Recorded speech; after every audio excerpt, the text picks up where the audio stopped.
दरअसल कुंभ में कोरोना को लेकर अखाड़े में तब्दील हो गए साधु संत। हमारे साथ सीधे इस पर बात करने के लिए जुड़ेंगे महंत नवल किशोर दास जी, जो कि महामंडलेश्वर है। सर, आपके पास आएंगे, लेकिन सबसे पहले और सबसे बड़ी बात यह है कि दरअसल कुंभ में हजारों, सैकड़ों, लाखों लोग पहुंचे और उसके बाद कैसे कोरोना मरीजों की संख्या बढ़ने लगी। 17 साधु संत कैसे कोरोना पॉजिटिव हो गए, एक महामंडलेश्वर की मौत हो गई। सवाल यह है और आखिर अखाड़ों में जंग इस बात को लेकर है कि कुंभ चलना चाहिए या कुंभ समाप्त होना चाहिए। देखिए जरा।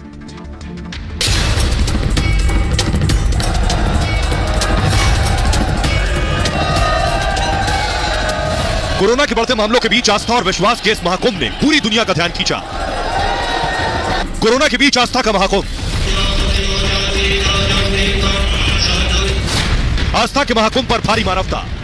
हमारे यहाँ आस्था से ऊपर मानवता है, तो हमारा इस समय यह धर्म है कि आस्था को एक तरफ करते हुए हमको मानवता को महत्व देना चाहिए। कोरोना से जंग, संतों ने दिखाया रास्ता। कुंभ समापन के ऐलान पर भिड़े संत।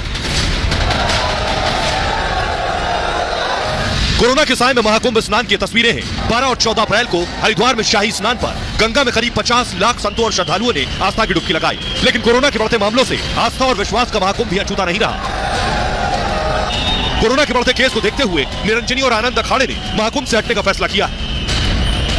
निर्णय लिया कि हम जो है 17 अप्रैल को ये जो मेला का समापन हम कर दें, और बाकी यदि जो 27 का जो स्नान, 27 के स्नान भी जितने महात्मा हमारे अखाड़े के अंदर होंगे वो अपना स्नान करें और वापस आ जाएंगे। वहीं आनंद अखाड़े ने देश हित को आगे रखते हुए आस्था पर मानवता को तरजीह दी है। हमने देश हित के लिए, राष्ट्र हित के लिए, विश्व के हित के लिए यह फैसला लिया है कि इस समय कोरोना संक्रमण फैलते जा रहा है, तो इसलिए इसको रोकना जरूरी है कि हमने इसको तत्काल रोक दिया। और सब हमारे संतों को, बल्कि हमने आज ही 16 तारीख को ही रवाना कर दिया कि अपने आप सुरक्षित रहे, कि हमको जब दूसरे को सुरक्षित रखना है तो हमको अपने आप को स्वयं को भी सुरक्षित रखना जरूरी है। संतों ने पहले भी देश को राह दिखाई है, अब निरंजनी और आनंद अखाड़े ने बड़ा फैसला किया। इसके बाद बाकी अखाड़ों की जिम्मेदारी पड़ गई। तो एक अखाड़े का कहना है कि कुंभ की समाप्ति होनी चाहिए। हमारे साथ सीधे महामंडलेश्वर नवल किशोर दास जी जुड़ रहे हैं। नवल जी, सीधा सवाल आपसे है, आपको नहीं लग रहा है कि अखाड़ा ये बात अब कह रहा है, फैसले में जरा देरी कर दी है? अब कुछ लोगों का काम ही है अफवाह फैलाना, सनातन परंपरा को कहीं न कहीं हल्के में लेना, व्यंग करना, कुछ ऐसे शब्दों का प्रयोग करना जिनका कोई औचित्य नहीं है।